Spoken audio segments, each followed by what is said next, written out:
Tous les ans, je m'accorde un petit rituel bizarre. Je bloque une journée pour revoir mes quelques classiques. Allez savoir. Non. Devinons les classiques. Alors, Tous les ans, je m'accorde un petit rituel bizarre. Je bloque une journée pour revoir mes ça, c'est Fight Club. quelques classiques. Ah, je l'ai pas celui-là. Ah, ça je l'ai plus. Je sais plus comment ça s'appelle. C'est le mec avec la hache. Le mec qui devient fou dans la famille. Ça m'a été inspiré. Ça m'a mis inspiré. Ça même. Simpsons sont même inspirés pour un épisode. Shrek, bien sûr. Allez savoir pourquoi, mais c'est une journée qui termine toujours par le même film. Battle Royale. L'original. Parce que vous voyez, c'est le originel Battle Royale, la version japonaise, qui j'ai regardé, est terriblement stylée. Je l'aime bien en vérité. La version japonaise est stylée et les Japonais ont ce petit truc là, que les tracteurs ont pas.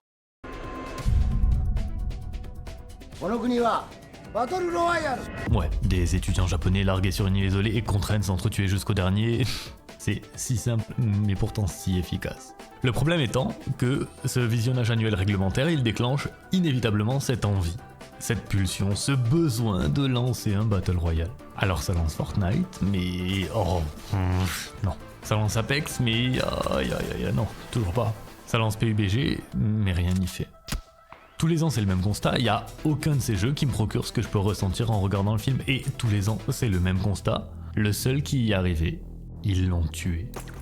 Mais comment ils ont pu autant tout foirer ?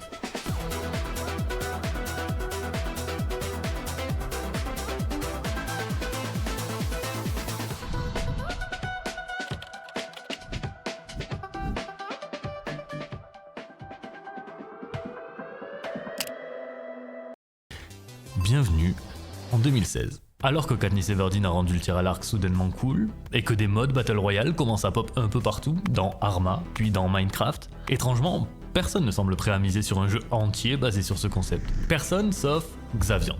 Xaviant, c'est un petit studio indépendant, sorti d'absolument nulle part et mené par un gars que personne ne connaît. Leur CV, un obscur RPG médiéval oubliable que tout le monde a oublié, leur projet, prouver au monde entier qu'un jeu Battle Royale à part entière mérite d'exister. Leur bébé, The Culling.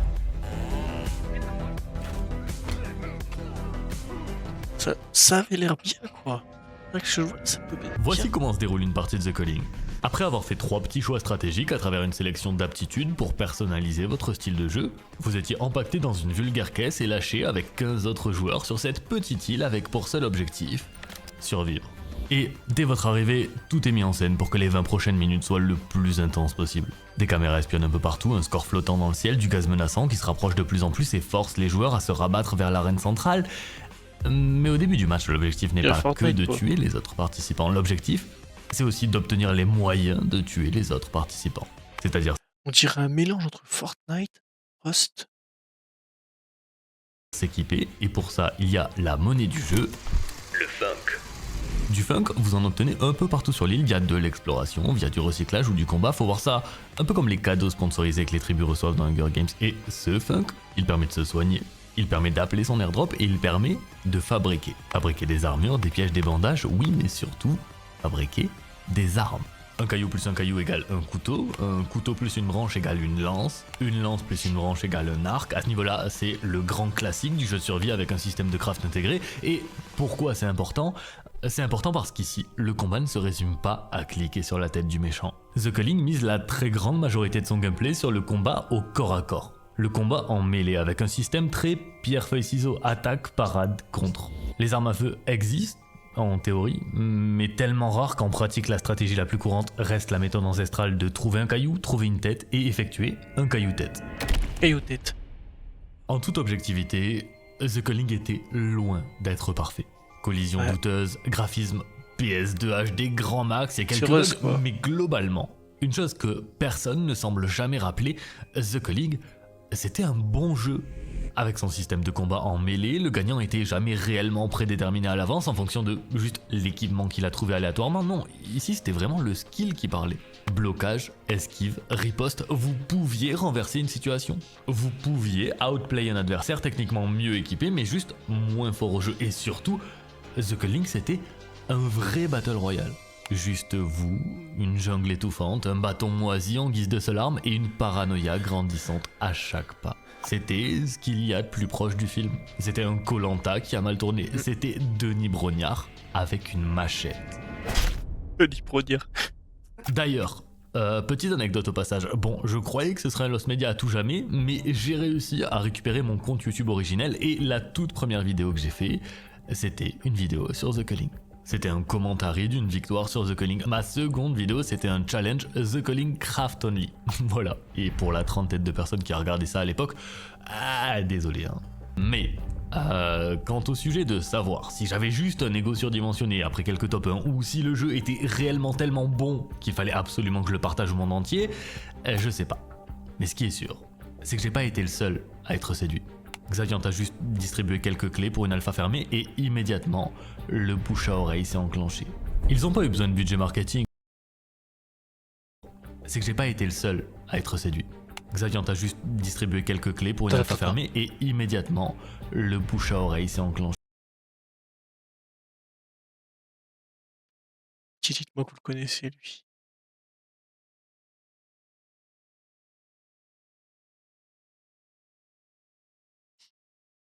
Je sais plus comment. Putain, je sais plus son prénom. Comment ça s'appelle? Jean. Ah putain. Mais on se souvient. Ils ont pas eu besoin de budget marketing. De toute façon, entre nous, ils avaient aucun budget marketing. Mais ils avaient bien mieux que ça. Ils avaient un jeu dont le concept pourrait juste être décrit comme « Regarde la vidéo ou le stream jusqu'au bout pour savoir si je vais être le dernier survivant ». C'est parfait. Résultat, lorsque le 4 mars 2016, The Culling sort en accès anticipé pour moins de 15 €, il est déjà partout. C'est un raz-de-marée. En quelques jours, on le retrouve déjà dans le top des jeux les plus joués sur Steam, avec plus de 12 000 joueurs connectés simultanément, avec la presse jeux vidéo qui s'incline et avec tous les créateurs de contenu les plus populaires qui sont à fond dessus. C'est simple, le jeu a absolument tout pour réussir, c'est une autoroute. La seule chose que Xaviant a à faire, c'est de ne pas tout foutre en l'air. Juste ne pas tout foutre en l'air. Ils ont tout foutu en l'air. Aïe. Voici du sel. Le sel, ça a la particularité de pouvoir rendre un plat magique à très petite dose et automatiquement dégueulasse dès qu'on en met un peu trop. Et voici Xaviant, un studio qui s'apprête à vider toute la salière sur The Culling. En l'occurrence, le sel, c'est des patch notes qui ont pour but de corriger, réparer et améliorer le jeu. C'est très bon à petite dose, mais potentiellement létal si on décide d'en abuser. Ça a commencé par quelque chose de très raisonnable en réalité. Le 9 mars, soit 5 jours après la sortie du jeu, le patch King of the Kappa est publié. Il est là pour corriger des bugs et rajouter des serveurs, précisément juste ce qu'il faut. Mais ça va pas durer. En fait, la problématique principale, c'est que The Culling est en avance sur son temps. C'est le premier Battle Royale à part entière, mais quand t'es le premier, t'es aussi le cobaye. T'es le crash test pour un genre que personne ne comprend encore vraiment. Parce que si aujourd'hui, bien sûr, que quand on lance n'importe quel Battle Royale, on est conscient que gagner une partie, c'est l'exception et pas la norme. À l'époque, cette mentalité, elle n'existe pas encore. Et The Culling, c'est un jeu dans lequel à chaque partie, il y a 15 perdants pour un seul gagnant. Le problème, c'est quoi? Le problème, c'est que tout le monde veut être Katniss Everdeen et que personne veut être le figurant random qui se prend une flèche dans le bide au bout de 30 secondes. Couplez ça au petit délai automatique avant de pouvoir relancer une partie et vous venez de créer les conditions absolument parfaites pour qu'après chaque partie, 90% de votre base de joueurs soit tenté d'alt-tab vers Reddit, Twitter ou les forums pour se plaindre de telle ou telle chose qui vient de les tuer. Résultat, Xaviant a un jeu qui fonctionne plutôt très bien, mais qui reçoit un nombre irrationnel de plaintes de leurs joueurs qui vont les pousser à faire un nombre irrationnel de patchs pour corriger ça. 29 mars, nouveau patch. Plusieurs corrections, pas grand chose à signaler si ce n'est cette ligne. Toutes les armes de mêlée rééquilibrées au niveau des jabs et des attaques chargées. Une phrase anodine, supposément là pour équilibrer la vitesse des armes de mêlée, mais qui va en réalité tout ralentir. Cruellement tout ralentir. Dans un jeu dont l'attrait principal c'est la nervosité du combat au corps à corps, ouais, c'est le début des problèmes. 12 avril, Xaviant continue de saboter, ce qui fait que leur jeu est cool et prennent la décision fort discutable de réduire la puissance des poings, des pierres et des bâtons. 19 mai, Bloqué ne consomme plus d'endurance.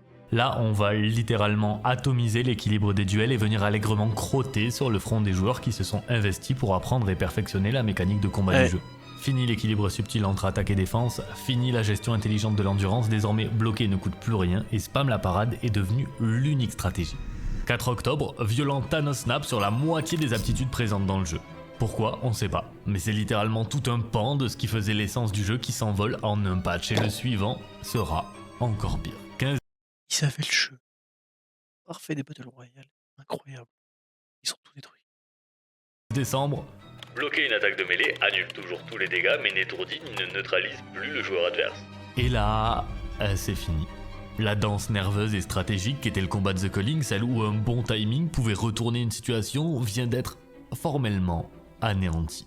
Concrètement, ce qui s'est réellement passé, c'est qu'après la sortie du jeu, Xaviant a vu une baisse de joueurs. Une baisse, entre nous, tout à fait normale et naturelle pour ce type de jeu, mais ils se sont tellement mis en tête qu'ils allaient pouvoir le réparer qu'à aucun moment, ils se sont dit qu'il était peut-être juste pas cassé. Et l'hémorragie de joueurs continue, il ne reste que quelques centaines de personnes sur le jeu en train de regarder Josh Van Velde et son équipe massacrer ce qui reste de The Calling. Une chose qu'ils vont continuer de faire jusqu'au patch du 21 avril 2017. Le saint patch qui va enfin, plus d'1 an après la sortie du jeu, tenter de revenir en arrière. De réintroduire la mécanique de stagger, de réintroduire les combos en mêlée, mais C'est trop tard. c'est juste trop tard. Déjà parce qu'il n'y a plus de joueurs, puis parce qu'à ce stade The Calling n'a presque plus rien de The Calling, mais surtout parce que quelques jours plus tôt, il y a un nouveau jeu qui sortait, PUBG. GG. C'est fini. PUBG avec sa carte immense, ses 100 joueurs par partie, son côté méga réaliste, forcément, le peu de joueurs qui restaient sur The Calling va être siphonné dans la spirale PUBG, et le pire, c'est que la spirale PUBG c'était que le début de la fin. Fortnite. Parce qu'en septembre 2017, il y a un nouveau monstre qui débarque.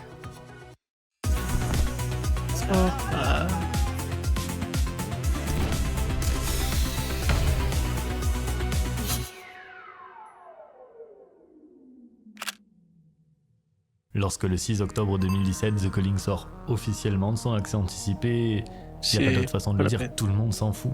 Vraiment. PUBG et Fortnite sont déjà en train de danser sur sa tombe. Le 18 décembre 2017, Xaviant va discrètement annoncer l'arrêt du développement de The Calling au profit d'un autre projet. Et la seule question c'est comment on peut gâcher un tel potentiel? Vraiment, le Battle Royale a jamais été aussi populaire et dans le même temps, le premier d'entre eux, celui qui en plus a une place toute particulière dans mon cœur, a jamais été aussi mort. Ça fait franchement de la peine. Mais bon, c'est comme ça. Rentrons, il pleut, il est temps de faire le deuil. Ou peut-être pas. Peut-être que Xaviant n'a pas encore dit son dernier mot. Peut-être que voir le train partir sans eux alors qu'ils ont eux-mêmes posé les rails, ils sont pas prêts à l'accepter. Peut-être que le 9 juillet 2018, Xaviant, comme à son habitude, va sortir de nulle part pour proposer un projet que personne n'attend. Mais un projet qui pourrait redéfinir l'avenir du Battle Royale. Un projet plus grand, plus beau, plus moderne.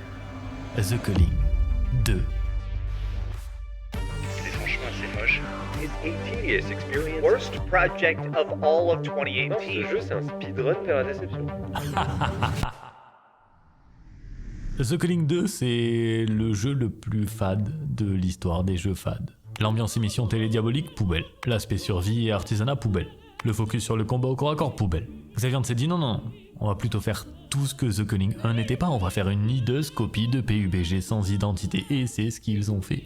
Grande carte semi-réaliste, 50 joueurs par partie, un gameplay axé sur les armes à feu, bref, c'est la suite que personne n'avait demandé. Et qui arrive sans bêta, sans marketing et sans la moindre communication, qui arrive sur un timing catastrophique, c'est-à-dire le jour de la sortie de la saison 5 de Fortnite, qui arrive sur un marché méga saturé et en étant payant alors que les colosses qu'il domine sont gratuits, qui arrive avec un 2 sur 10 d'IGN et un 0 sur 10, je cite, pire jeu vidéo de cette génération de la part de Gamer Headquarters. Bref, c'est le seul Battle Royale dans lequel le premier éliminé, ça a été le jeu lui-même.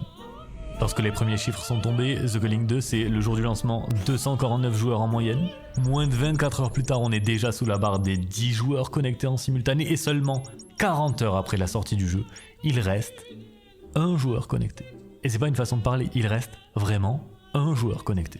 La carte est déjà vide. En 40 heures, on est déjà sur un cache-cache où personne te cherche, vendu au prix d'un jeu comme Hades. Je vous dirais bien que le jeu est mort, mais réellement, il a même pas vécu. Il a été retiré de la vente en 8 jours. Et à vrai dire, c'est peut-être la seule chose qui va faire parler du jeu, puisqu'à cette époque, c'est un record du monde. C'est la durée de vie la plus courte jamais enregistrée pour un jeu en ligne lancé commercialement. Voilà, beau palmarès. I think most of you know that last week we launched The Culling 2, and that launch was not successful. And one thing that has emerged very clearly for us is that The Culling 2 was not a game that you asked for, and it's not the game that you expect as a worthy successor to The Culling. So with that in mind, we've decided that the best course of action is to take that game down off of store shelves. So this week we'll be in contact with Valve, Sony, and Microsoft to close those stores and to make sure that those of you who bought the game get refunds. The Culling 2 a vécu moins longtemps qu'un moustique sur l'autoroute. En 8 jours, il a pulvérisé le peu de crédibilité qui restait à la licence. Et si, après un tel fiasco, la seule conclusion logique qu'on peut attendre, c'est ne plus jamais entendre parler ni de Xaviant, ni de Monsieur Van Velde, ni de The Culling, ce serait très mal les connaître. Parce qu'ils ont encore un tour dans leur sac. Et quel tour! The Culling Origins.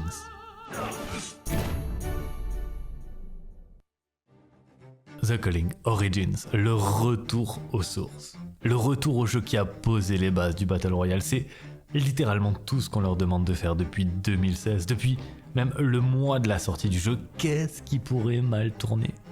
Retour au système de combat 1.0, validé. Correction des bugs, validé. Graphisme amélioré, validé. Un match gratuit par jour, Attends, comment ça un match gratuit par jour?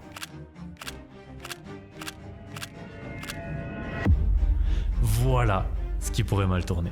Ce qui pourrait mal tourner, c'est que fin 2018, dans les bureaux de Xaviant, lorsque l'équipe a fini de fabriquer le jeu, et par fini de fabriquer le jeu, ce que je veux dire, c'est retrouver la clé USB sur laquelle se trouvait la version 1.0 de The Culling et mettre un nouveau logo dessus, lorsqu'il a fallu décider d'un modèle économique, c'est une question qui aurait dû être pliée en 3 secondes et demie.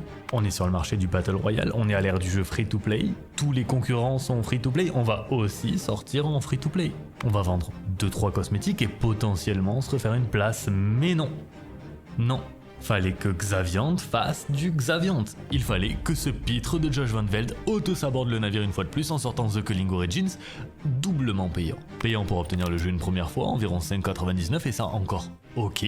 Sauf qu'il s'est aussi dit, non mais mon jeu est tellement bon, tellement au-dessus de toute forme de concurrence. Et à ce stade, la concurrence, ça inclut aussi Apex et Warzone. Mais non, The Culling est tellement au-dessus que pour avoir l'immense honneur de jouer plus d'une partie par jour à The Culling Origins, il va falloir passer à la caisse. 3 parties pour 0,99, 10 pour 2,99, 20 pour 4,99 et tant qu'à faire, on va aussi mettre un système d'abonnement payant, parce qu'après tout, pourquoi pas? Voilà, le tout dans un Battle Royale, je le rappelle, un format dans lequel vous pouvez crever en 20 secondes. Mais attention, ils sont quand même super sympas chez Xaviant. Parce que si vous gagnez la partie, vous avez droit à un jeton pour que la prochaine soit gratuite. Oh, grand seigneur, hein, bravo, merci, vraiment. Alors, je sais pas quelle substance illicite a inspiré ce modèle économique, mais la raison donnée par Monsieur Van Velde, c'est on avait peur que les serveurs soient trop saturés. Bon évidemment, ça se termine mal. C'est une histoire qui se termine mal. Il s'est passé ce qui devait se passer. Le jeu s'est une fois de plus pris un torrent de merde sur tout internet, le nombre de joueurs s'est très vite rapproché du zéro absolu et dans une indifférence polie, les serveurs ont fini par fermer fin 2020 et cette fois-ci, c'est un adieu définitif. C'est la 3e mort auto-infligée pour le jeu qui était à quelques mauvaises décisions de s'inscrire dans l'histoire comme un vrai précurseur du Battle Royale moderne, mais qui restera dans l'histoire comme juste un triple flop en fait. Et peut-être que c'est le moment de la vidéo où je dois vous parler des tentatives en cours pour faire revivre le jeu, des quelques passionnés qui tentent de... Le mec, en fait, il voulait absolument se mettre plein les poches, et à chaque fois, il s'est tiré une balle dans le pied. Oh, t'aurais fait free-to-play, skin. À l'heure actuelle, frérot, tu aurais tout remboursé, à l'heure actuelle, tu serais au même niveau que Fortnite, tout ça. Bricoler des serveurs privés, des quelques personnes, dont je fais sans doute partie, qui aimeraient beaucoup retrouver cette ambiance perdue des débuts de The Culling, l'ambiance d'un Battle Royale qui ressemble à Battle Royale. Sans artifice, juste survivre, caillou en main et crâne en vue. Rien d'autre. Parce que, ouais, le jeu me manque. Parfois.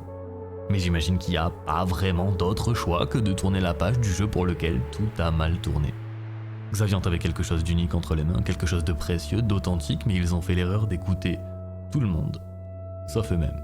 Parce qu'à vouloir plaire à tout le monde, on finit inévitablement par ne plaire à personne. Alors, quels que soient vos objectifs, vos projets, vos envies, prenez les critiques uniquement pour ce qu'elles sont, des avis extérieurs, jamais des ordres. Quoi qu'il arrive, restez maître de vos choix. Quoi qu'il arrive, ne trahissez jamais votre vision. Quoi qu'il arrive, ne soyez pas The Culling.